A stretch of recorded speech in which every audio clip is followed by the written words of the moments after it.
So these thoughts have been in me for a while, and I have to get them out. A few months ago, economist Bob Murphy had this guy, Greg Gordon, on his podcast to discuss the article he'd written for the Mises site. The article is entitled, Why There's a Left-Right Divide Amongst Libertarians. And I'm making this video because I find a lot to disagree with, both with this article and in this interview. But let's start quickly with the article. I'll put links to everything down below. Gordon believes that libertarianism is merely adherence to the non-aggression principle and a desire to minimize state power. And thus, the philosophy of libertarianism need not be considered right-wing or left-wing. However, he believes that individual libertarians are almost certainly on the right or the left. Gordon believes there are some libertarians who claim to have transcended the left-right paradigm, and that they are wrong to claim so. He says that individual libertarians should not shy away from accepting either a right-wing or a left-wing label. I think the article is okay so far. He could be more specific in what he means by Libertarian Inc. here. Because this is a Mises article, I know it's referring to either Cato or the LP or maybe Reason Magazine. But since he doesn't name names here or in the podcast interview, I'll just use my own example. It would be simply incorrect for me to accept either a right-wing or a left-wing label. In some cases, I sound a lot like Glenn Lowry. In other cases, I sound like Glenn Greenwald. It's an exercise in futility, at least in my case, to accept a label like that. But the article runs into problems from this point on. What he wants to do from here on out is to define what it means to be right-wing, to define what it means to be left-wing, and from there conclude that right-wing libertarianism is better or more preferable. And also get the feeling that Gordon had some boxes that he wanted to check off as he wrote this article, because some of the points he makes are just tangents. He says that when stripped down to its very core, to be right-wing entails a defense of natural hierarchy and a recognition that human beings are not the same. That's what he's saying is the core of what it means to be right-wing. Many augment that with a belief in natural law, thanks to Catholic scholastics, and thus the understanding that everyone has natural rights is what enables civil society, and it is the right wing that knows that those rights do not come from government, but from the objective moral order of the universe that was created by God. And then there's this paragraph about the term reactionary that has absolutely nothing to do with this article. It's just a box that he needed to check off. So next he says the left is defined by a devotion to egalitarianism, to empowering what they call the oppressed, and working toward social and economic justice, usually through radical social change. And then what he begins to do both in this article and in the interview with Bob Murphy is he starts to pivot sloppily between talking about the left writ large and talking about left libertarians. He writes that it is a leftist view, but not the leftist view, that rights are not natural and not God-given, and therefore arise from the state of the collective. And that for some leftists, the disparities in wealth and innate ability and health, intelligence, and sex could be unjustly exported. And so it follows from that potentiality of exploitation that there's a role for state intervention. I find this to be interesting because notice that he's not saying that the left is just denying disparities. He's saying that the left is concerned that those differences, those disparities can lead to exploitations. And frankly, so do people on the right. He writes that there are a variety of different economic views amongst left libertarians. Some are anarcho-socialists, some mutualists, some on the left practice agorism, which is true, but it's not clear to me that agorism is definitionally left libertarian.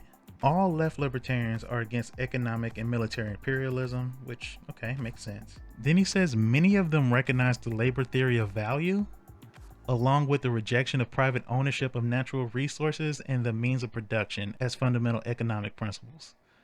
What?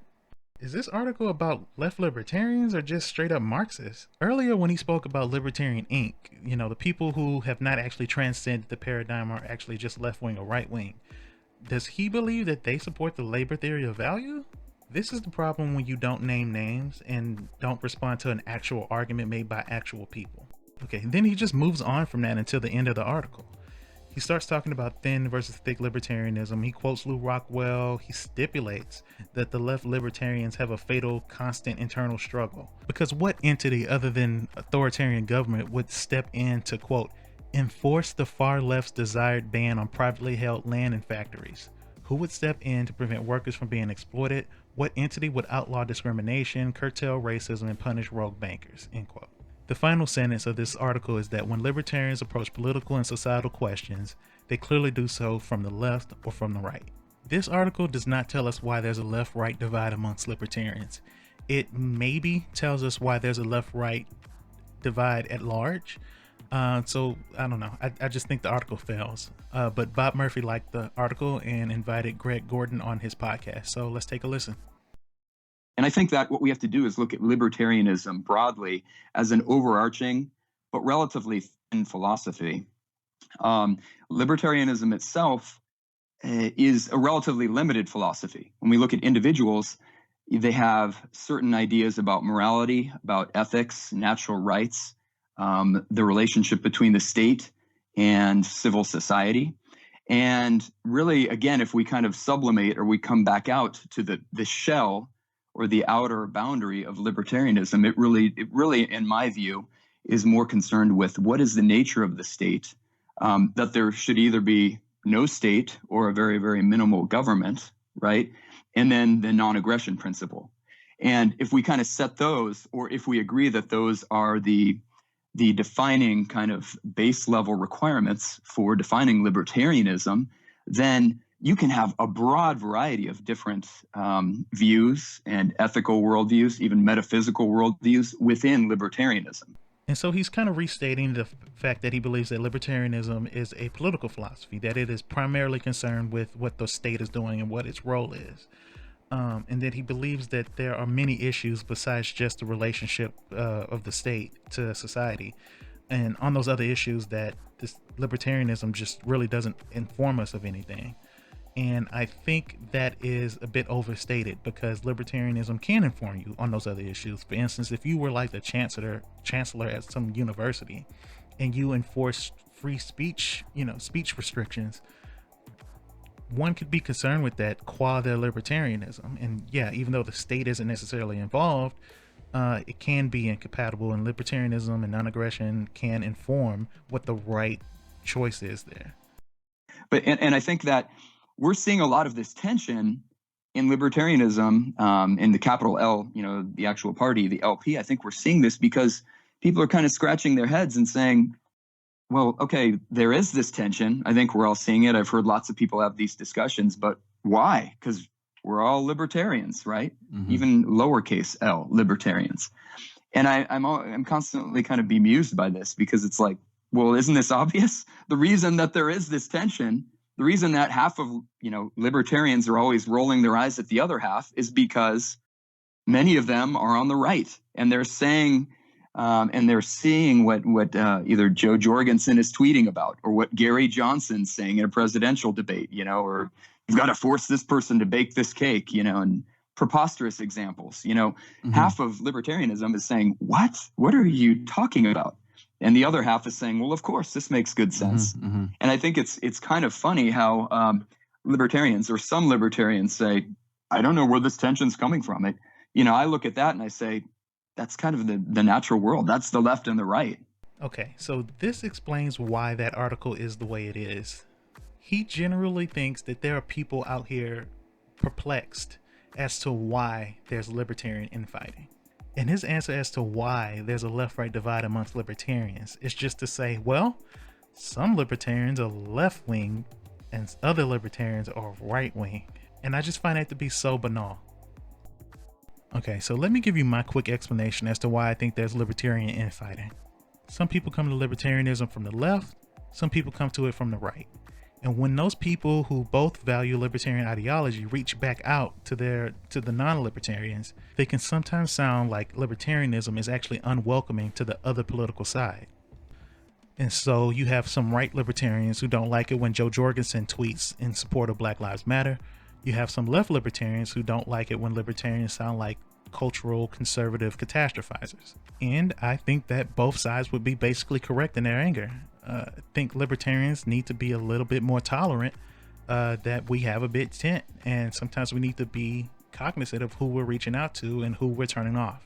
But this interview gets kind of wacky, so let's continue here. Again, when you get down to the individuals within libertarianism, I think human beings just tend to have this natural affinity toward hierarchy or toward egalitarianism. And I'm not even saying that's a bad thing. I was just trying to kind of comment in the article as far as this is kind of how I see it. This is what I see. But that doesn't mean there's any requirement for libertarians to say, I'm in this camp, like right libertarianism incorporated or left libertarianism. Right. But we see it. I mean, we see it with Ron Paul supporters and the paleo libertarians of yesterday and kind of some of them today. A lot of anarcho-capitalists, as I mentioned. Many of them are going to be more on the right because to really defend private property, where do those rights come from? If private property is just granted by a bunch of people in some assembly or in some government building, well, then it means nothing. It's just open to being overturned at the next revolution, the next war. So to really be a propertarian, or, many of the great Ron Paul supporters, and of course, a lot of ANCAPs, many of them, when they dig down, they're going to find that this absolute right to private property and hence free association and protecting your own body and your person and your land, where does that come from? Where do you get that right? Okay, so what he's done here is to slowly define the left categorically outside of the belief in innate human rights. He does not believe that you can be a part of the left and believe in natural rights or innate human value. You only get those rights from the state or the collective.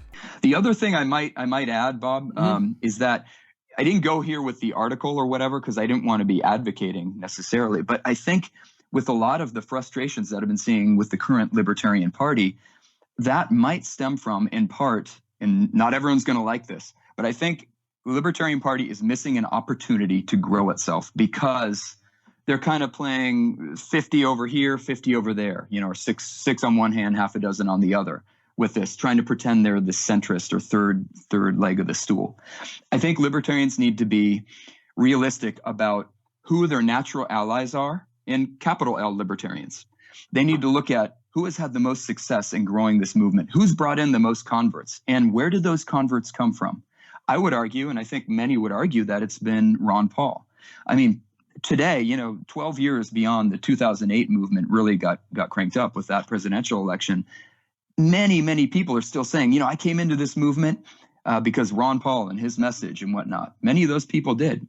And I always liked Ron Paul. It took me a little bit longer on the interventionism, interventionism abroad and whatnot. But if you look at who's really had success in growing the liberty movement, it's Ron Paul mixing over or crossing over with the Tea Party and bringing in conservatives.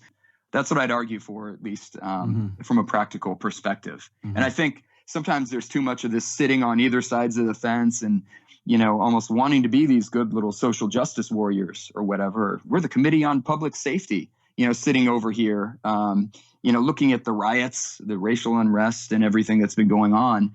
And I think that's not helpful to pretend, we like some of their ideas, we like some of these ideas, and to kind of play it right down the middle. It'll be 3%, 4% of the total vote for years and years, unless there's a better strategy that's developed.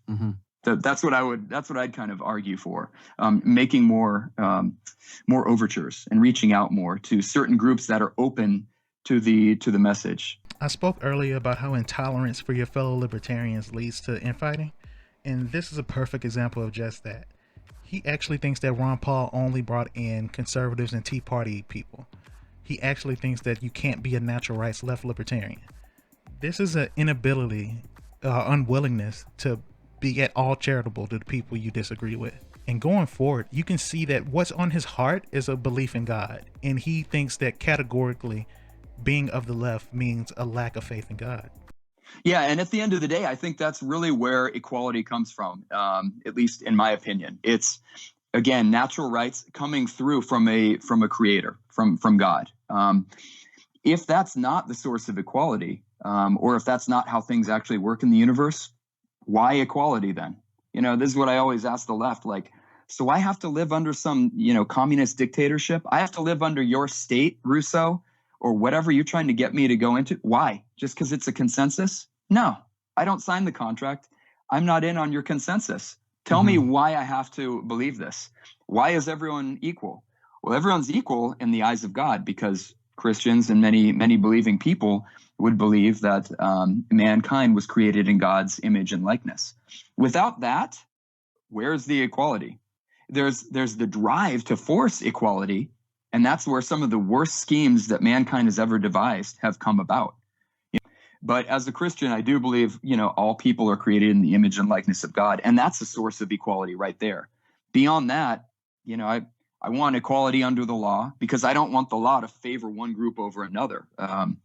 As really someone who's probably qualified as a minarchist, I want a very, very small state, a night watchman state, to take care of X, Y, and Z, but nothing else other than X, Y, and Z. That's where civil society comes in. No, what was the reason? What was the reason? What was the reason? Okay, and so here he just completely undoes his argument. If you can get to equality and therefore egalitarianism through a belief in natural rights, then so can the left, and so can left libertarians. And moreover, if you're a minarchist, then the answer to all of those questions you asked at the end of your article is simply the minimal state. Who will step in to prevent workers from being exploited? Their recourse is the court system. By all means, go watch the full interview. There's a part in there where he calls both Lou Rockwell and Hoppe then libertarians. Like, what? I'm going to end this video with an excerpt from The Tom Woods Show, episode 149. I changed because I realized that things I believed in all the time were not compatible with other things I had been taught to believe. That if I really did cherish certain things, then I can't support the wars. If I cherish family life, I can't support ripping husbands and wives away from each other for a year at a time. I can't support, if I believe in absolute moral truths, then one of them is you can't bomb civilians. In other words, I came to realize that my own core was still basically okay, but the base was okay, but the superstructure was wrong, if I may borrow those terms. And so I could speak to people who had the same sort of base that I had and show them that their superstructure was all wrong. And I've been able to reach a lot of people in that way. And so I'm concerned that when I hear people in some libertarian circles, the way they speak as if these people can't ever be reached. And now, forgive me, I'm sure there have been times when I've said, there are people on the left who can't ever be reached. And we're probably both guilty of implicitly writing off whole groups, but I have a particular sensitivity toward this because I belong to that group. I belong to that. I wasn't church-going when I was younger, but I still belong to that general cohort. I still belong to that general group, and I'm very sensitive about language and approaches that assume that these people aren't sufficiently emancipated to belong to our libertarian society, whereas what I take to be your view, that the libertarian society is not going to be monochromatic. If we believe in freedom of thought, then we have to expect that different people are going to have different thoughts. Like Tom, I came to libertarianism from another place, and I get sensitive and I get concerned when I hear certain libertarians speak as if the left can't ever be reached, or that we shouldn't even bother to do so. That is ridiculous and it's offensive, and I have to fight it. Thanks for watching.